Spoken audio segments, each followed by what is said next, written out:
आज यूनिट 4 प्रारंभ करेंगे जिसका नाम है कार्य, ऊर्जा तथा शक्ति। तो आइए कार्य को समझते हैं। कार्य क्या है? तो कार्य की परिभाषा है कि बल तथा बल की दिशा में विस्थापन के गुणनफल को कार्य कहते हैं। तो कार्य के लिए दो चीज़ें होनी आवश्यक है, एक बल और एक विस्थापन। लेकिन विस्थापन किस दिशा में होना चाहिए? बल की दिशा में ही विस्थापन होना चाहिए। उन दोनों का जो गुणनफल होगा उसे हम कहेंगे कार्य। जैसे चित्र में देख सकते हैं हम लोग कि यहाँ पर एक वस्तु है और वस्तु पर इस दिशा में बल लग रहा है और विस्थापन भी उसी दिशा में है। तो कार्य को हम परिभाषित कर सकते हैं बल गुणा या विस्थापन। देखिए, बल एक सदिश राशि है, फोर्स, और विस्थापन भी क्या है? एक सदिश राशि है। तो दो सदिश राशियों का जो डॉट प्रोडक्ट होता है वो अदिश राशि होता है। तो कार्य कैसी राशि है? एक अदिश राशि है। अब इस चित्र में देखते हैं, यहाँ पर बल और विस्थापन दोनों की दिशा एक समान नहीं है। देखिए, बल और विस्थापन एक दूसरे से थीटा कोण पर स्थित हैं। बल और विस्थापन के बीच कोण थीटा है, तो यहाँ पर कार्य को हम कैसे परिकलित करेंगे? तो जैसे कि परिभाषा में कहा गया है कि बल और बल की दिशा में विस्थापन, दोनों की दिशा समान होनी चाहिए। तो अब यहाँ पे हम क्या करते हैं कि जो बल है, बल का, देखिए बल इस प्रकार से बल की दिशा है, तो इसके दो घटक हो सकते हैं या इसको हम दो घटकों में तोड़ सकते हैं। तो जो इसका क्षैतिज घटक होगा वो होगा एफ कॉस थीटा। ये एफ है और ये थीटा कोण है, तो क्षैतिज घटक क्या हो जाएगा? F cos theta. और इसी दिशा में क्या है? विस्थापन भी है, एस। तब इस केस में जो कार्य होगा, वर्क, वो हो जाएगा आपका F cos theta into S, या W is equal to F S cos theta. या वेक्टर फॉर्म में हम इसको लिख सकते हैं W is equal to F dot S. तो ध्यान दीजिए, एफ डॉट एस दोनों राशियां सदिश हैं और इनका जो डॉट प्रोडक्ट है वो एक अदिश राशि है। तो कार्य कैसी राशि है? कार्य इनकी वर्क एक अदिश राशि है, एक स्केलर क्वांटिटी है। सिर्फ परिमाण, इसको व्यक्त करने के लिए सिर्फ परिमाण की आवश्यकता होती है, दिशा की नहीं। अब हम देखते हैं कार्य का मात्रक क्या होता है। तो जैसे हम जानते हैं कार्य इज इक्वल टू क्या हुआ? एफ डॉट एस, या इसको हम लिखेंगे एफ एस कॉस थीटा। और इसको यदि हम समीकरण नंबर 1 माने और यदि यहाँ पर हम थीटा को 0 मानते हैं और force is equal to F is equal to,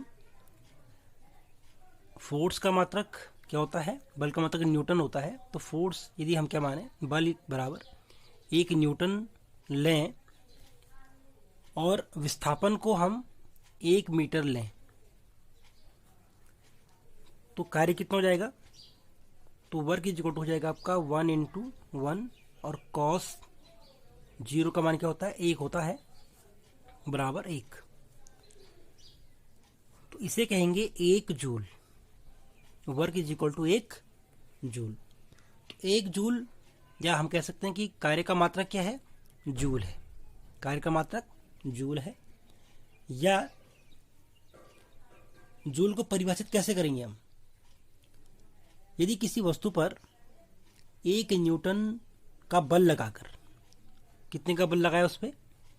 उसे बल लगाया 1 न्यूटन का, 1 न्यूटन का बल लगाकर उसे बल की ही दिशा में 1 मीटर विस्थापित कर दें, तो वस्तु पर बल द्वारा कृत कार्य 1 जूल होगा।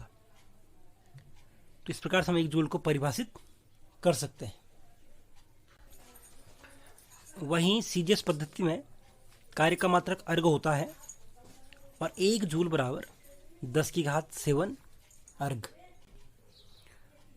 अब हम देखते हैं कि विभिन्न स्थितियों में कार्य की प्रकृति क्या हो सकती है। कार्य का सूत्र है एफ एस कॉस थीटा, और कार्य निर्भर करेगा कि कॉस थीटा का मान क्या है। और चूंकि कॉस थीटा का मान -1 से 1 तक कुछ भी हो सकता है, ध्यान दीजिए, -1 से 1 तक कुछ भी हो सकता है। ये -1 है और ये +1 है। तो इस प्रकार से यदि हम कॉस थीटा का एक ग्राफ बनाएं तो -1 से +1 तक इसका मान वेरी करता है।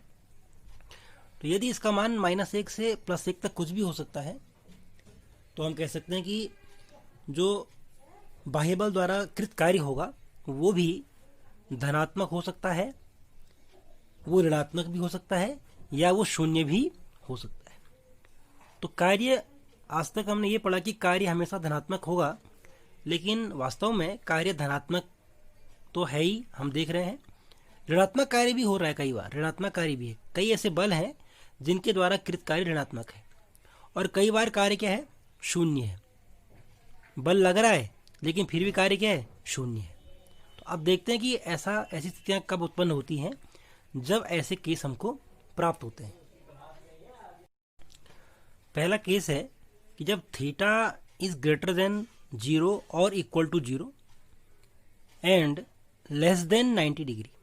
थीटा का मान 0 शून्य से बड़ा होना चाहिए या शून्य के बराबर हो, और 90 अंश से छोटा हो। साथ साथ में बल तथा विस्थापन भी शून्य ना हो। तो उस केस में वर्क का मान हमेशा क्या होगा, वर्क इज ऑलवेज पॉजिटिव, धनात्मक हमेशा उस केस में कार्य का मान होगा। इसका सबसे अच्छा उदाहरण क्या है कि यदि कोई पिंड मुक्त रूप से गिर रहा है तो गुरुत्वीय बल के द्वारा जो कार्य किया जाएगा वो हमेशा क्या होगा, धनात्मक होगा। देखिए यहाँ पर जो बल लग रहा है वो नीचे की तरफ लग रहा है, और विस्थापन भी क्या है, नीचे की तरफ है।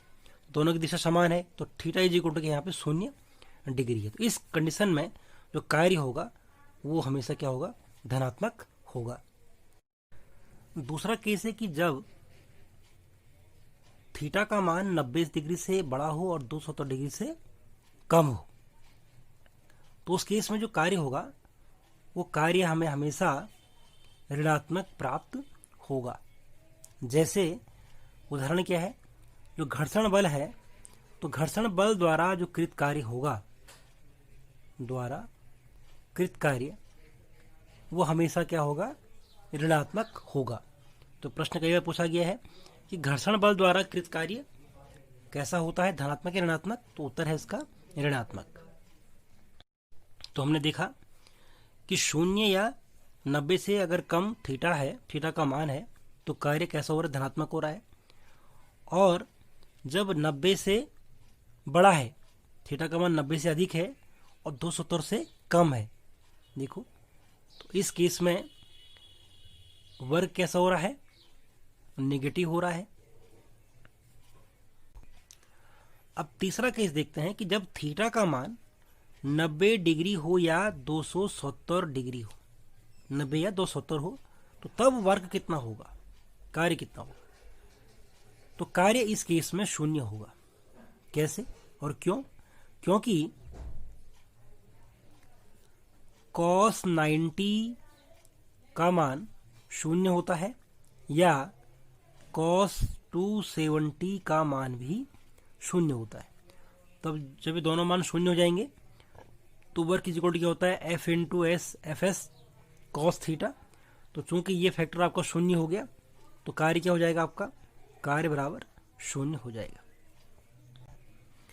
अब इस शून्य कार्य का उदाहरण क्या है? देखिए, जब कोई कुली प्लेटफॉर्म पर एक सामान को अपने सर पर लेकर चलता है तो गुरुत्वीय बल के कारण जो कार्य कर रहा है वो कार्य शून्य हो जाए, क्योंकि बल कहाँ लग रहा है, नीचे की तरफ लग रहा है, फोर्स नीचे की तरफ लग रहा है, और विस्थापन कहाँ कर रहा है, वो आगे की तरफ कर रहा है। कोण कितना बन रहा है यहाँ पे, 90 डिग्री। तो कार्य कितना हो जाएगा आपका, शून्य हो जाएगा। इसी तरह नाभिक के चारों ओर घूमते हुए इलेक्ट्रॉन यदि नाभिक के चारों ओर घूम रहा है तो उस पर जो बल लग रहा है, अभिकेंद्र बल, वो बल कहाँ की तरफ लग रहा है, वो बल लग रहा है नाभिक की ओर, और विस्थापन और नाभिक की ओर लगने वाले अभिकेंद्र बल में जो कोण बन रहा है वो 90 डिग्री का है। तो यहाँ पर भी कुल कार्य कितना हो जाएगा, शून्य हो जाएगा। तो ये कुछ उदाहरण हैं जो कि शून्य कार्य को व्यक्त करते हैं।